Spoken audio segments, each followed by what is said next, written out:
Hello दोस्तों, मैं विश्वजीत सिंह लेके आया हूँ बैलेंस शीट फाइनलाइजेशन टिप्स। जी हाँ, फाइनेंशियल ईयर 24-25 खत्म हो चुका है।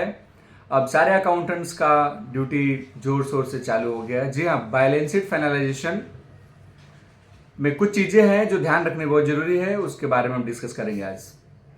ये वीडियो का पार्ट 1 रहेगा और पार्ट 2 पार्ट 3 ऐसे आते रहेंगे। इसमें हम डिस्कस करेंगे बैलेंस शीट फाइनलाइजेशन के कुछ पॉइंट्स जो हमें केयरफुल रहना है while finalisation of balance sheet. जी हाँ, पहला चीज है, अगर मैं विशेष रूप से देखूं, वो चीज है कि अपना ओपनिंग बैलेंस फर्स्ट चेक करना है। ऑडिटेड जो भी बैलेंस शीट है प्रीवियस ईयर का, उसे हमारा ओपनिंग बैलेंस पहले क्लियर आउट कर लेना है। ओपनिंग बैलेंस क्लियर करने के बाद हमारा सेकंड स्टेप जो रहेगा वो हमारा लेजर स्क्रूटनी रहेगा। लेजर स्क्रूटनी प्रॉपर हमें करना है। रीजन है कि पूरे साल हम जैसे भी रिकॉर्डिंग किए हो आपके बिजनेस में, जैसे भी आपके अकाउंटेंट आप एज अकाउंटेंट काम करो, जैसा भी हुआ है, आपको लेजर स्क्रूटनी प्रॉपर करना है। उसके बाद से आपको जो भी डेप्रिशिएशन है वो कैलकुलेट करना है, उसका आपका एंट्री लेना है।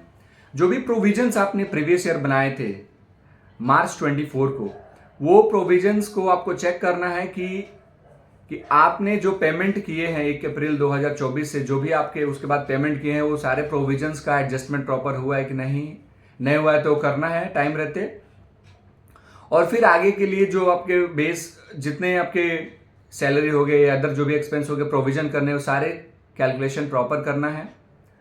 ये सब होने के बाद फर्स्ट ऑफ ऑल आपका जो 26 एएस है, एआईएस है, वो आपके टैली से मैच करना है। रिकंसिलेशन प्रॉपर करना है। जीएसटी की जो भी लायबिलिटी है, GST payable, input tax credit, उसका प्रॉपर एडजस्टमेंट एंट्री लेना है आपको। जीएसटी टू बी जो आपको जीएसटी पोर्टल पे है, उससे आपको इनपुट टैक्स क्रेडिट जो आपने बुक्स में रिकॉर्ड किए हैं वो प्रॉपर रिकंसिलेशन करना है। ये सारे होने के बाद ही आपको बुक फाइनल करना है।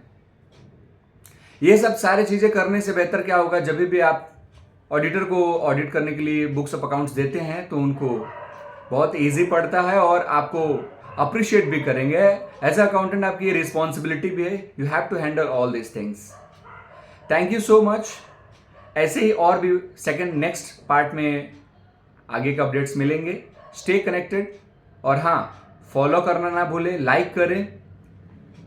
आप लाइक करेंगे, फॉलो करेंगे, सब्सक्राइब करेंगे, उससे हमें और भी मोटिवेशन मिलेगा और भी अच्छे अच्छे वीडियोस के साथ हम आपसे मिलते रहेंगे। Thank you.